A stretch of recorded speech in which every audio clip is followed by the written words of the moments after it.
बिस्मिल्लाहिर्रहमानिर्रहीम। अस्सलामुअलैकुम। आज की पॉडकास्ट में हमारे बड़े ही नफीस दोस्त, हमारे यार जनाब सैयद सज्जाद काज़मी साहब आज हमारे साथ मौजूद हैं।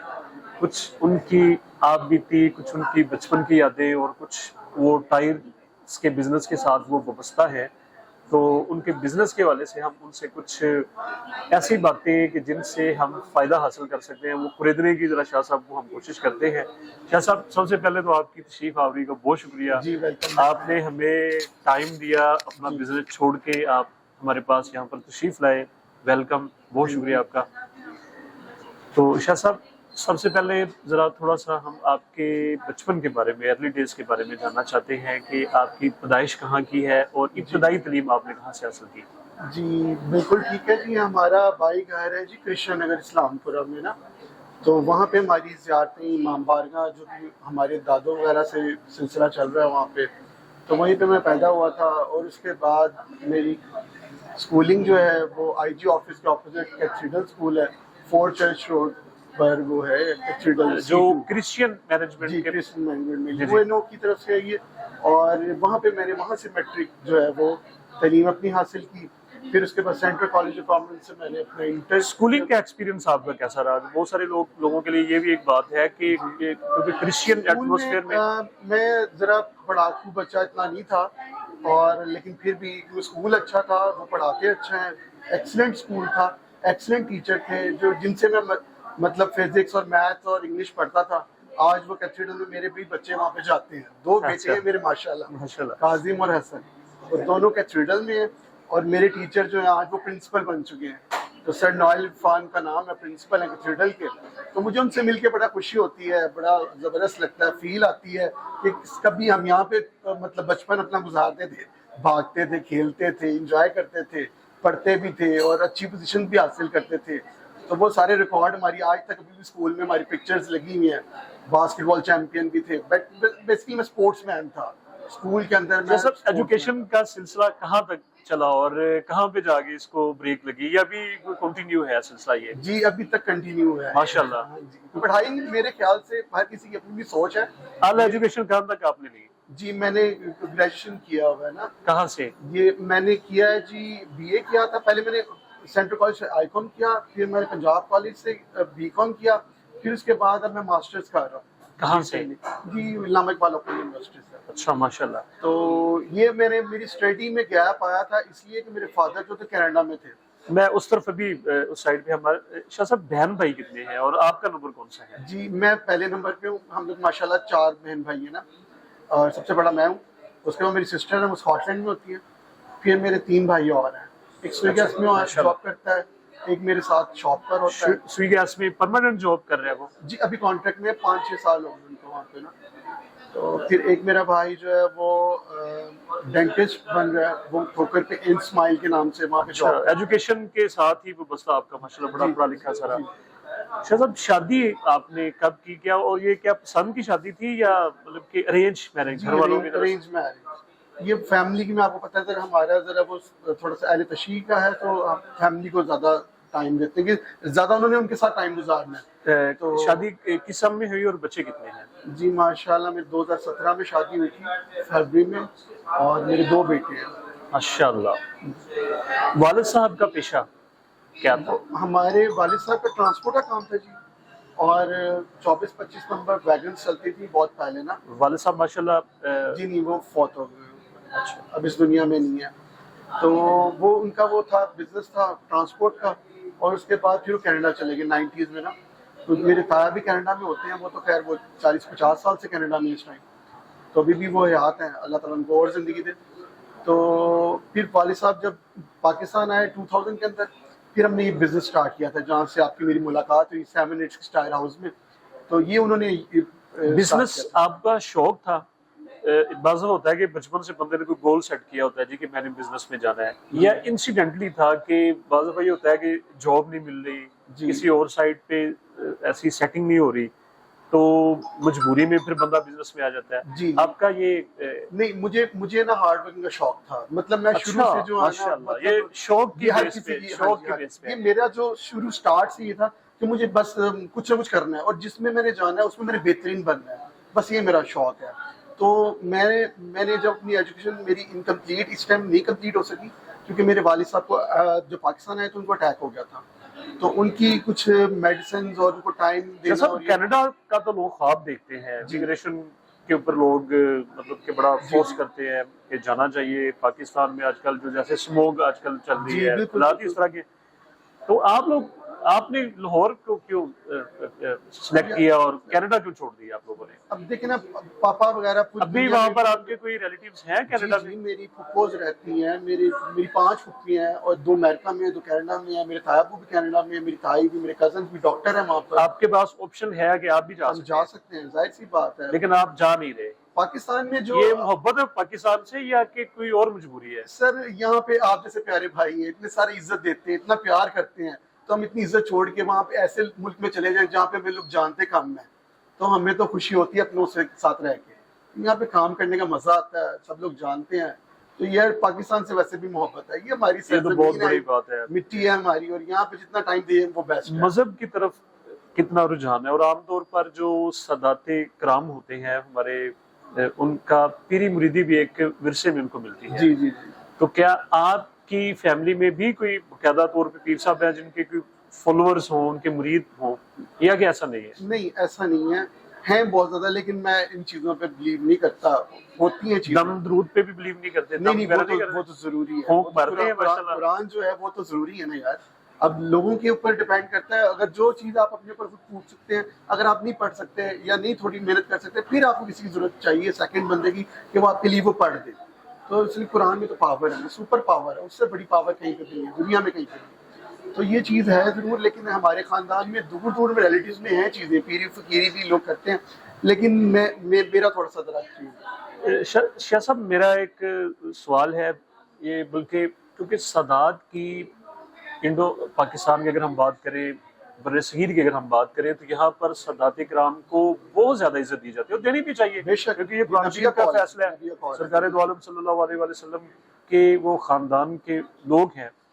लेकिन बदकिस्मती ये है कि बहुत सारे जेलसाज, मैं कहूँगा कि फेक लोगों ने क्लेम करना शुरू कर दिया। Yes, you're यानी right. कि एक जनरेशन पहले अगर उनकी हिस्ट्री को हम देखें तो वो कोई और कास्ट थी उनकी, ठीक तो है। उन्होंने इमर्ज करने की कोशिश की खुद को सदात कराम में। जी जी।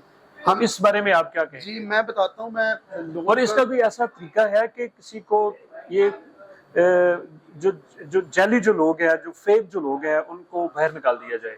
बिल्कुल ऐसे ही गवर्नमेंट करती भी है, काफ़ी लोग भी मेहनत करते हैं, अगर ऐसी कुछ चीज़ें नज़र आती हैं तो आप लोग हैं ना वो पॉइंट आउट करते हैं, उनको फिर सज़ा भी मिलनी चाहिए गलत लोगों को। बात ये, हम लोग हैं इंडिया से माइग्रेट करके आए थे हम ना 1947 में। हमारी सबसे पहली ज़ियारत जो है वो पाकिस्तान में गवर्नमेंट ने हमें अलॉटमेंट दी थी।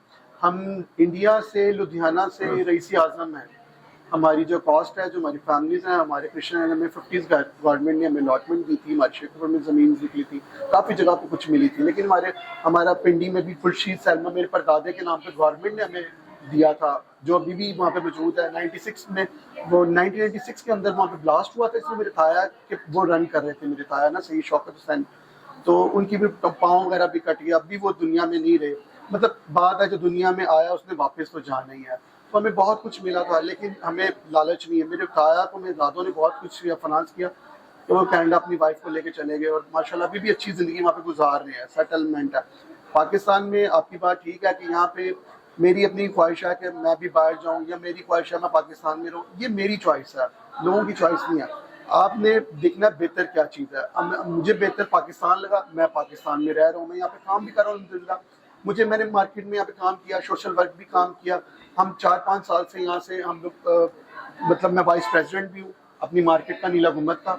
हमारे सदर साहब भी हैं, अफजाल शाह जी, ये लोगों की मोहब्बत है, सब शॉप्स वालों ने प्यार दिया, तो हम लोग उनकी गानी खुशी में खड़े। शाह साहब, अगर आपकी इजाजत हो तो मैं आपके बिजनेस के हवाले से कुछ मालूमात लेना चाहता हूँ, वो अपने लोगों को देना चाहता हूँ जो हमारे चाहने वाले हैं, ताकि किसी का भला हो जाए, किसी का फायदा हो जाए। जी बिस्मिल्लाह। शाह साहब, आप टायर्स का जो बिजनेस है उससे कब से वाबस्ता हैं और इस वक्त इसकी क्या सूरत हाल है, ये जरा मुख्तसरन हमें थोड़ा सा बता दीजिएगा। सर टायर्स हर बंदे की जरूरत है, हर बंदे की नीड है। जिसके पास गाड़ी है उसको टायर चाहिए, लॉन्ग पे जाने की सेफ्टी पर्पज से, आपकी फैमिली को सिक्योर रखने के लिए आपको टायर्स की जरूरत है।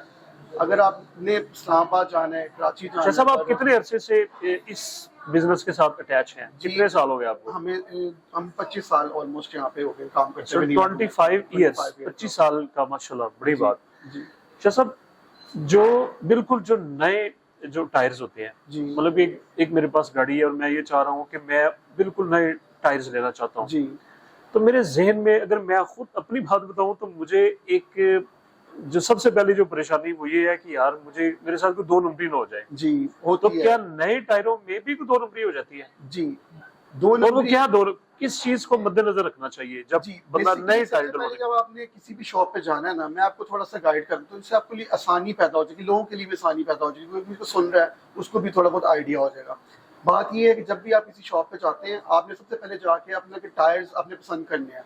सबसे बेहतर जापानीज़ टायर होते हैं, फिर थाईलैंड, इंडोनेशिया आ जाता है। अगर इकोनॉमी में भी जाएँ तो फिर चाइनीज़ बेस्ट कोई है। ब्रांड नेम अगर आप बता दें। उसमें योकोहामा है, डनलोप है, ब्रिस्टोन है, हम लोग ये ब्रिस्टोन के डीलर्स हैं। छोटी बड़ी तमाम गाड़ियों जैसे जी, कल्टस, जी। मेहरान जी, जी। और फिर GLI, जी, मेहरान से ग्रैंडी। लेके कल्टस, आपकी ये करोला है, सुजुकी है, फिर आपके पास फॉर्च्यूनर है, वीगो टालेस है, मतलब ये तमाम कार्स में ये शुमार होते हैं। टोटल डिफरेंट चीज़ कैटेगरी हो जाती है। हम लोग कार्स की बात कर रहे हैं तो उसके अंदर आपके पास जापानीज़ बेस्ट टायर है। अगर वो नहीं डलवा सकते तो चाइना भी इस टाइम बेस्ट क्वालिटी में आपको पाकिस्तान में टायर अवेलेबल हैं 2024 मॉडल के।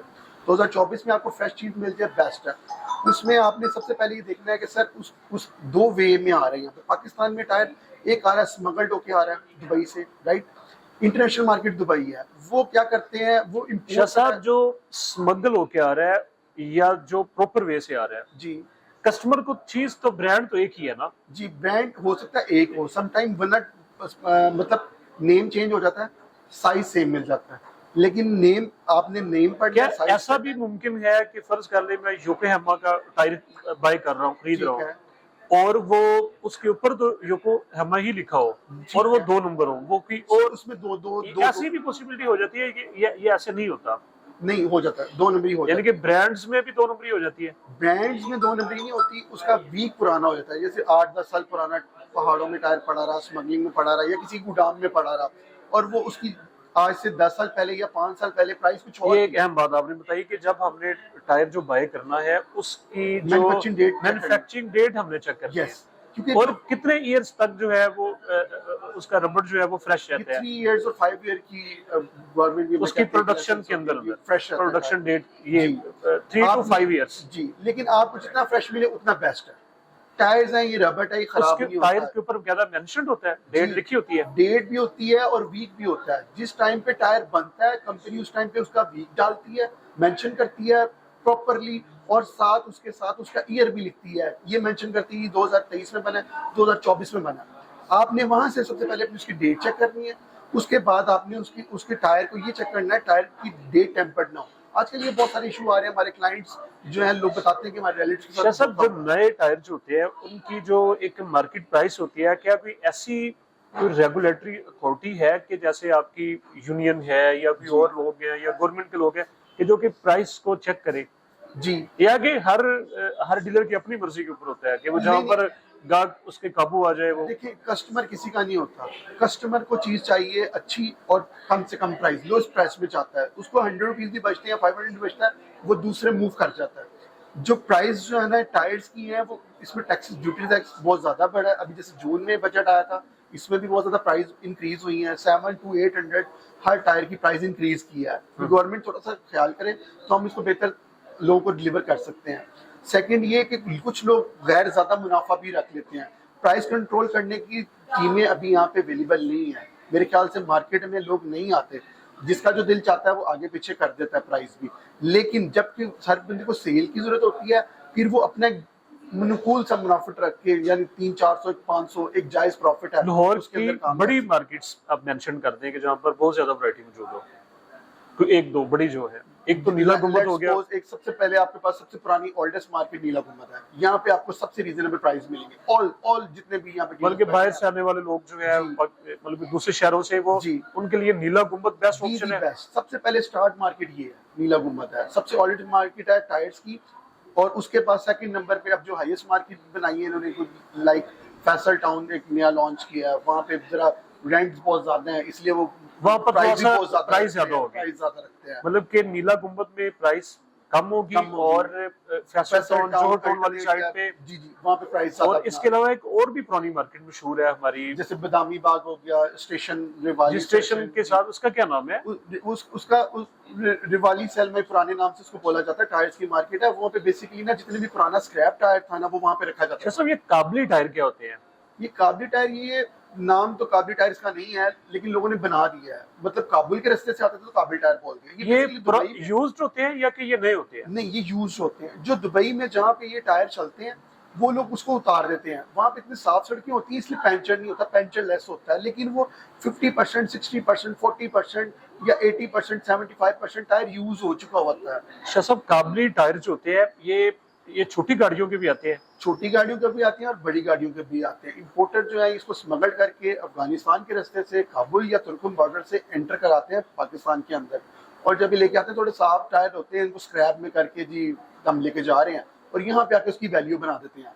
और वो मेरे ख्याल से इतने बेहतर टायर नहीं है वो, क्योंकि आपको खुद नहीं आइडिया यार कि अगले 2 टायर ठीक है या पिछला वीक है, आपकी फैमिली के सेफ्टी सिक्योरिटी पॉइंट ऑफ से वो टायर मेरी नजर में बिल्कुल बेकार है। आमतौर पे जब हम यूज टायर की अब बात करते हैं तो एकदम हमारा दिल जो है ना वो बैठता है कि यार Exactly. अब बाज़ दफा तो जो मेरे जैसे लोग कहते हैं यार कोई ऐसा दोस्त मिले जो एक्सपर्ट हो, यस, जिसको हाउ न हो कि यार पुराने टायर कहाँ से मिलेंगे, किस शॉप से मिलेंगे, जी। तो बड़े सवालात फिर वहां पर होते हैं। बिल्कुल। तो आमतौर पे जब हमने पुराना टायर खरीदना है तो उस वक्त हमारे सामने क्या होना चाहिए, किस तरह उसको चेक किया जाए? यूज टायर में सबसे पहले देखेंगे, अगर ये यूज है और कम यूज हुआ है, थोड़ा सा आपका बजट नहीं है, आपका थोड़ा लो प्राइस है, या आपका बजट आप कहते हैं नेक्स्ट मंथ में या नेक्स्ट वीक में आप चेंज करवा लेंगे, तो गाड़ी आपने रोकनी थोड़ी है या रोड पे थोड़ी खड़ी रखेंगे, तो टेम्परेरी आप ये देख लें कि वो कम से कम उसकी रीट्रेडिंग ना की गई हो।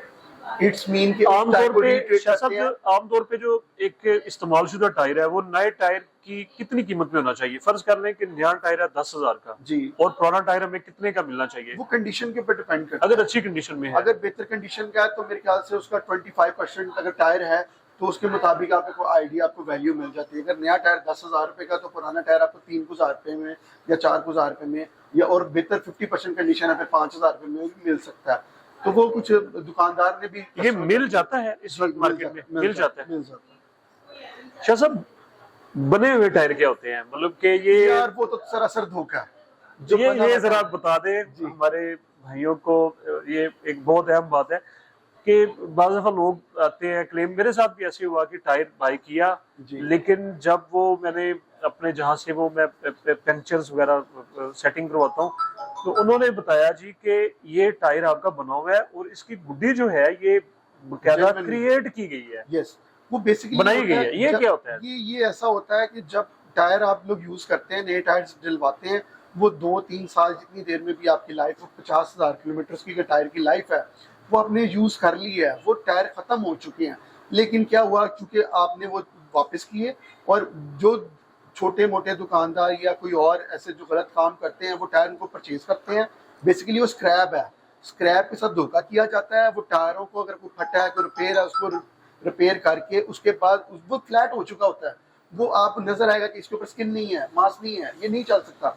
उसको क्या करते हैं, वो 4 प्लाई का टायर होता है या 6 प्लाई का टायर होता है, उसको रिट्रेडिंग करते हैं, उसकी शक्ल दोबारा बनाई जाती है। वो जब आप 4 प्लाई या 6 प्लाई को जब उसमें रबड़ निकालते हैं, इसकी बकायदा भी फैक्ट्री होती है या ये बाय हैंड? ये जो है, ये इसके कुछ औजार होते हैं जो पुराने जमाने से लोगों के पास अभी तक मौजूद हैं। कटर्स होते हैं बेसिकली ना, कटर से रबड़ की वो शक्ल वैसी वो मतलब कि उसकी गुड्डी बनाई जाती है, गुड्डी बनाई जाती है, और वो टायर वीक हो जाता है। जब 4 प्लाई का टायर है, जब उसमें दो जाहिर है जब आप गुड्डी निकालेंगे तो वो तो डेड हो जाएगा, उसकी सतह कम हो जाएगी। यस, और जो लोग फिर पुराने के लाइक करते हैं, उनके लिए वैसे ये मैसेज है कि पुराने टायर ना डलवाएं। उनके लिए मैसेज मैं ये बता रहा हूँ। वो फिर क्या करते हैं, वो टायर वो देखते हैं कि यार ये शक्ल सही लग रही है, इसमें ये मुझे डलवा लेना चाहिए। वो रिस्क लेते हैं, अपनी फैमिली के साथ अपने साथ रिस्क लेते हैं। लाखों रुपए की गाड़ी है और डिट्रेड हुए टायर डलवा के, और जब वो शक्ल बना लेते हैं। एक तो शाह साहब, एक तो पुराने टायर की गुड्डी निकाली जाती है, ये तो एक टाइप होगी सुनने के, जो 2 नंबरी की जी। एक इसकी दूसरी शक्ल भी सुनने में आई है, और वो ये है कि बकायदा जो टायर जो गुड्डी लेस हो जाता है, मतलब कि इसकी स्किन खत्म हो जाती है जी। ऊपर से कह लें कि वो जी गंजा हो जाता है, हाँ जी, उसके ऊपर एक बकायदा तौर पे एक लेयर जो है वो चिपटा दी जाती है, दोबारा चिपका दी जाती वो दोबारा से उसको लगा दिया जाता है। जी। ये क्या तरीकाकार है? सर ये मैंने देखा नहीं है, वीडियोस में भी आजकल लोग लगाते हैं, तो मैं हमारे तो ऐसा काम नहीं होता इस मार्केट में, लेकिन क्योंकि करते हैं, करने वाले करते हैं, वो क्या करते हैं, कोई टायर के ऊपर उसको कटर करके उसको सोल्यूशन वगैरह लगा के कोई दूसरे टायर की गुड्डी लेके ना फट जाता है, ये खराब होता है, उसको काट के कटर से उसको पैच ऊपर लगाते हैं। उसका ये नुकसान होता है कि वो नीचे रबर ठीक होता है, इसलिए हवा भरते हैं वो बैठ जाता है, लेकिन वो गुड्डी जब वो हीटअप होती है ना, टायर आपने एसी भी चलाना है, आपने लॉन्ग पे भी जाना है, वो फिर वहां से पैच उतर जाता है।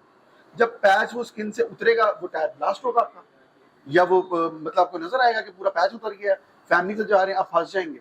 और उसकी वजह से अगर आप मोटरवे पे चढ़ गए, खुदा ना खास्ता, मोटर पे तो हर जगह पे लिखा हुआ कि यूज टायर लेके प्लीज मोटर पे साहब ये इस सारी चीज का सोल्यूशन क्या है कि एक बंदा बेचारा जो पुराना टायर खरीदने के ऊपर मजबूर है, उसका बजट नहीं है, जिस तरह से ये महंगाई है, गाड़ी भी रखनी है और मामला को, अब वो टायर पुराना खरीदे, यानी कि वो ये फिर कस्टमर के ऊपर ही सारी रिस्पॉन्सिबिलिटी है कि वो खुद से ढूंढे कोई एक नंबर दुकानदार। नहीं, सब दुकानदार अच्छे होते हैं, लेकिन बात ये है कि अगर आपका बजट नहीं है तो आप, मैं फिर भी नहीं, दुकानदार दुकानदार बता देते हैं कि ये बना हुआ टायर है या ये ओरिजिनल है, या नहीं बताते? मेरे ख्याल अगर तो से बता देते हैं तो चलो फिर तो क्लियर होगी जी, बात। यस, अगर बता के बेचते हैं फिर ठीक फिर है, तो क्लियर है, जिम्मेदारी फिर तो नहीं उनकी है, फिर उसकी फिर रिस्पॉन्सिबिलिटी तो जो ले रहे हैं। कस्टमर की हो गई। यस यस, लेकिन मेरे ख्याल से लोग बता देते होंगे और लोगों को पता भी होता है। जो लोग, अब जाहिर बात है, अब जिसके पास, अब आप गाड़ियों का बजट देखिए, इतने हाईएस्ट प्राइस में गाड़ियां, अगर इतनी ज्यादा, अगर आप उसके अंदर 50,000 के नए टायर नहीं डलवा सकते, आप गाड़ी मत रखिए। मैं तो ये सीधी, टू बी ऑनेस्टली, मैं कस्टमर को ये कह दूंगा, सर आप बाइक ले लें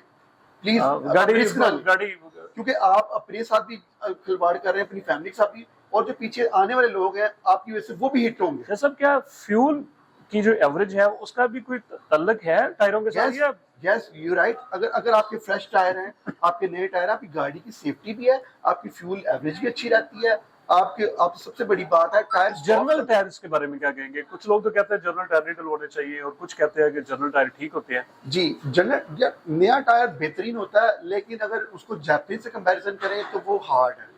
पाकिस्तानियों के लिए, मैं जनरल कंपनी के लिए एडवाइस करूंगा, पाकिस्तान में भी कोई रबड़ निकलती है किसी जगह से, या पाकिस्तान की रबड़ नहीं होती? नहीं, पाकिस्तान में रबड़ नहीं निकलती, सारी ये इंपोर्ट ही होती है, बाहर से करना पड़ता है। लेकिन ये रबड़ थोड़ा सा हार्ड होता है। ज्यादातर मोस्टली हम ये देखते हैं मार्केट में कि लोग 0 मीटर गाड़ी लेते हैं, जैसे लाइक अगर 50 लाख की यारिस ली किसी ने, तो वो सबसे पहले मार्केट आएगा, या क्रोला ली उसने तो वो सबसे पहले मार्केट आएगा, अगर उसने कल्टस ली वो सबसे पहले मार्केट आएगा। शोरूम से डायरेक्ट हमारे पास रब्ता करते हैं, प्लीज हमारे टायर चेंज कर दें, क्यों जी पाकिस्तानी टायर है, ये बेहतर नहीं है। हालांकि होना ये चाहिए कि पाकिस्तान में जो चीज बन रही है वो दी बेस्ट होनी चाहिए, उसको प्रेफर भी करना उसको चाहिए। प्रेफर हम लोग करते हैं। हमने रखा हुआ जर्नल ब्रांड, हमने उसको अपने टैग भी लगाया हुआ अपने कार्ड के साथ, ये पाकिस्तानी ब्रांड है जी जर्नल, पाकिस्तानी ब्रांड है। लेकिन क्या है कि लोगों का एतमाद खराब हो गया ना, जब वो टायर चलाते हैं थोड़े दिनों बाद वो जगह जगह से सेमिंग करना शुरू होता है, लोग कहते हैं सर ये क्या प्रॉब्लम है। सो इस वक्त जो टायर्स का बिजनेस है वो उसकी क्या सूरत हाल है जरा मौजूदा जो इस वक्त आजकल ओवरऑल हर जगह पे आपको पता है डाउन है, लोगों के कारोबार इतने बेहतर नहीं चल रहे, जाहिर बात है। लेकिन रश तो बहुत लगा होता है, हम जब भी नीला गुंबद जाते हैं तो टायर्स की दुकान पे बहुत ज्यादा रश होता है। जी जी, अल्हम्दुलिल्लाह, जो पुराने कस्टमर्स हैं, आपके पास बाहर मतलब के होलसेल ज्यादा यहाँ डील किया जाता है, या लोगों को रिटेल में ज्यादा यहाँ पे हम लोग डील करते हैं, और क्यों आपको बताया सबसे पुरानी मार्केट है, तो पुराने लोग ही हमारे पास दोबारा आते हैं। अब मेरे जहन में वो आ गया नौलखा जो स्टेशन के पास जो जगह है, वहां पर क्या माजरा है? वहां पर लोग कहते हैं जी बड़ी लाटों का माल होता है, सस्ता होता है, यानी कि नीला गुंबद से भी सस्ती मार्केट है, कैसे ही है भाईजान? ये तो इंसान के ऊपर डिपेंड करता है ना, वो आप क्या चीज बेच रहे हैं। क्वालिटी की बात करें तो फिर क्वालिटी में तो फिर सस्ता नहीं होता, क्वालिटी में क्वालिटी होती है, क्वालिटी की सेम प्राइस होती है। आप लोग नौलखा से माल नहीं लेके आते? नहीं, हम नौलखा से नहीं लेते। आप कहाँ से लेते हैं? वो नौलखा में मार्केट में सारा पुराना स्क्रैप पड़ा हुआ था यार, वहां पे जितना भी आएगा पुराना टायर आएगा। जैसे आप काबली टायर, आप कहाँ से लेते हैं? डायरेक्ट आपके सोर्सेज होते हैं? नहीं, हम लोग अगर चाहे इंपोर्ट भी कर सकते हैं, लेकिन हम लोग इंपोर्ट अभी नहीं कर रहे। कुछ लोग कर रहे हैं, फ्रेंड्स मिलकर मिलके हम लोग शेयरिंग कर लेते हैं और टायर उनसे परचेज कर लेते हैं। वो इस तरह हम लोग अभी अपना काम चला रहे हैं, क्योंकि ब्रांड बहुत ज्यादा है, लोगों की डिमांड के मुताबिक जो साइजेस उनको चाहिए, अवेलेबिलिटी चाहिए, हम वो शेयरिंग करते हैं, वो मंगवाते हैं, वो सेल करते हैं। शाह साहब, आप बिजनेस से हटके जरा, मैं अपनी गुफ्तगू को थोड़ा सा वाइंड अप की तरफ लेके जा रहा हूँ जी। कि आपके ज़ाती तौर पे मुश्किल टाइम देखा लाइफ में? बहुत दफ़ा। सबसे पहले जैसे आप मेरी लाइफ की बात कर रहे थे, स्कूल कॉलेज की बात करते थे, स्पोर्ट्समैन में आपको मैं बताया। जी जी। तो उसके बाद मैंने अपनी लाइफ में सबसे पहले मेरे हैंडलिंग ये था कि मेरे पापा शॉप पे ही नीला कुंभ में बैठते थे। तो मेरी पहली जॉब थी, सॉरी मैं पूछा नहीं, मैंने बताया नहीं, मेरी सबसे पहली जॉब थी एबीएन बैंक में। अच्छा। तो मेरा करियर स्टार्ट हुआ था एबीएन बैंक में, अपर माल के साथ ही हमारी ब्रांच थी, अब तो मेरे ख्याल से नहीं है, नेस्ले की बिल्डिंग के बिल्कुल साथ हमारी बिल्डिंग थी, एबीएन बैंक की ऑलरेडी का बैंक था। तो मेरा करियर वहाँ से स्टार्ट हुआ था, एज ए सेल्स डिपार्टमेंट में मैंने वहाँ पे स्टार्ट किया था। फिर वहाँ पे कुछ टाइम के बाद मेरी प्रमोशन होगी, मुझे अच्छा बैंक, ट्रस्ट बैंक था ऑफिस सेंटर के ऑपोजिट, वहाँ पे मुझे एज ए सेल्स मैनेजर की मुझे वहाँ पे जॉब मिली। तो फिर वहाँ पे मैंने टाइम गुजारा 2 साल, फिर उसके बाद मैं बार्कलेस में चला गया। बार्कलेस के बाद फिर मैं ईएफयू में चला गया manager, as a sales manager. मतलब मेहनत मैंने स्ट्रगल की, बहुत ज़्यादा की। 3-4 साल मैंने 5 साल सेल्स में रहा और अच्छा बड़ा साहब, नाम जब बनाया। कभी, चूंकि आप माशाल्लाह आप सदात फैमिली से हैं, जी। मुश्किल वक्त का कोई क्या फार्मूला है कि उसमें जब बंदा होपलेस हो जाता है? आजकल खास तौर पे अगर मैं यूथ की बात करूँ, डिप्रेशन, जी। एंजाइटी, कुछ नजर नहीं आ रहा होता, जी। उस वक्त में कुव्वत अपने आप को मजबूत करना है, ये बहुत बड़ा एक आर्ट है। जी। आप कैसे करते हैं, क्या जी, उसका? सबसे पहले मुझे जो लाइफ में हर्डल्स नज़र आई थी वो मेरी जॉब में थी, क्योंकि जॉब को आपने सेक्रीफाइस करना है और अपना सब कुछ ख़त्म करके आपने अपने सीनियर को खुश करना है, राज़ी करना है कि जो उसने मंथ के बाद आपको सैलरी देनी है, क्या वो आपको बिठा के दी है या उसने आपको वाक़ई खुश होके आपको दी है। ये आपने पहले देखना होता है, और ये मेरे 3-4 साल में ही मेरी तरक्की का राज़ है कि मैं अपना एक्स्ट्रा काम 2 दिन का पहले भी करके फिर सोता था, वरना शाह नहीं। साहब, तरक्की की आपने बात की, तो आप क्या समझते हैं कि तरक्की का जो राज है वो, बाज लोग बड़े ऐसे विरद वज़ाइफ की तरफ जाते हैं जी कि ये पढ़ें, आप ये पढ़ें, जी, वो भी सुबह ज़रूरी है बिजनेस से चीज़ें। पहले आप ये करें। कुछ लोग ये कहते हैं जी कि बस सब कुछ छोड़ दे, अपने पेरेंट्स की जो है ना वो खिदमत करें, ये बहुत बड़ा एक राज मैं है जी। आपको ना सबसे और कुछ बेहतरीन कहते हैं एक जी, शॉर्टकट बताता हूँ तरक्की के लिए। सबसे बेहतरीन शॉर्टकट है, आप ना नमाज पढ़ें। आप अगर आपको परेशानी है, कोई भी प्रॉब्लम्स हैं, दुनिया जहाँ की कोई प्रॉब्लम्स हैं, आप सुबह फजर की नमाज पढ़ें। आप जैसे ही सजदे में जाएंगे आपकी सारी प्रॉब्लम सॉल्व हो जाएगी, ये मेरा ईमान है, यकीन है। बल्कि आप कर, अगर किसी को परेशानी आती है वो ये करके देख ले, वो नमाज अल्लाह की बारगाह में चला जाए, उसकी प्रॉब्लम ऑटोमेटिकली सॉल्व हो जाएगी। लेकिन क्या है कि सच्ची नीयत से बावजू आपने आपने गुस्ल भी किया हो, वजू भी किया और नियत साफ हो, आपको दुनिया को, जो ये आपके 24 करोड़ लोग हैं ना पाकिस्तानी, या पूरी दुनिया की बात करें, सबको निकाल के साइड पे रख दें, अपने रब के पास आप दिल से सजदा कर लें। मैं कहता हूँ वो बहुत ही रहीम और गफूर है, 70 माओ से ज्यादा प्यार करने वाला अल्लाह ताला। तो वो आपका ऐसा, आपके ऐसे आगे रास्ते इतने सॉल्व बनाता है कि आपको नजर नहीं आ रहे होते, लेकिन आपको फिर पता चलता है, आप कहते हैं, खुश हो जाते हैं। मेरी सबसे पहली मैंने बाइक ली थी 125, वो मैंने 2010 में ली थी और वो मैंने इंस्टॉलमेंट पे ली थी, क्योंकि बैंक की, मुझे याद है कि पहले 2 मंथ्स मेरी ना सैलरी नहीं आई थी। तीसरे मंथ मुझे तीनों का चेक बन के कराची से मुझे सेंड किया था। तो मैं बड़ा खुश हुआ कि मुझे 3 महीने बाद सैलरी मुझे मिली। मेरे पापा को दिखाया, इधर ही नीला गुंबद पे बैठे हुए थे, तो बड़ा खुश हुआ, प्यार किया, कहा यार ये तेरी मेहनत है बड़ी, ये मैं संभाल के रखना चाहता हूँ या क्या करना है। मैंने कहा पापा ये आप ले लें, बस आप जो करना चाहें। पापा ने मुझे वो उसके 125 नया ले दिया ना, मेरे और कुछ पैसे डाले और मुझे कहा ये तुम्हारी मेहनत का, ताकि तुम्हें याद रहे ना, ये तुम्हारी पहली जॉब। तो वो 2-3 महीने बाद ना मेरा वो बाइक ना चोरी हो गया, तो मैंने उसकी एप्लीकेशन भी करवाई। बड़ा वो आपने कहा परेशानियां, लॉट ऑफ परेशानियां आई हैं, ऐसी बात नहीं है कि बगैर परेशानियों कोई काम नहीं होता, अल्लाह ताला चेक करता है, चेक एंड बैलेंस करता है। तो ब्रदर वो जब बाइक चोरी हुई ना 125 मेरा, तो भी नया था, नंबर प्लेट भी थी, बड़ा शौक था यार, ऑफिस बैंक जाना था, ये क्या हुआ यार, मेरे से गलती कैसे हो गई। खैर वो अल्लाह ताला उस चोर का भला करे, उसकी वजह से मेरी बहुत तरक्की हुई। वो 2-3 साल मैंने बाइक के बगैर गुजारे, बस में भी सफर किया, अपने पापा की बाइक भी ली, दोस्तों की हेल्प लेके भी बाइक्स पे सफर किया, क्योंकि वो ऑफिस जाते थे ना, अच्छा। मैं उनके साथ पिक करके मैं जाता था। फिर अल्लाह ताला ने 2009 के अंदर मुझे सबसे पहले, मुझे शुक्र अल्हम्दुलिल्लाह, मैंने फिर पैसे जमा किए, शौक पड़ गया, गाड़ी चला, सीनियर से जाता था अपने, वो मैनेजर थे उस टाइम, तो उनके पास गाड़ी होती थी होंडा ना, तो मैं कहा मैंने होंडा लेनी है गाड़ी ना। मैंने इतनी मेहनत की कि मैंने अपने पैसे जमा करके होंडा सिटी पहली गाड़ी ली। और फिर मैंने अल्लाह का फिर शुक्र अदा किया कि अल्लाह ताला, अगर आपने मुझसे बाइक ली थी ना होंडा की, तो होंडा की आज आपने मुझे गाड़ी भी दी है माशाल्लाह। तो फिर उसके बाद मैंने फिर होंडा से वैगनआर ली, फिर मैंने क्रोला ली, फिर उसके बाद मैंने और मेहनत की, फिर मैंने सिविक ली।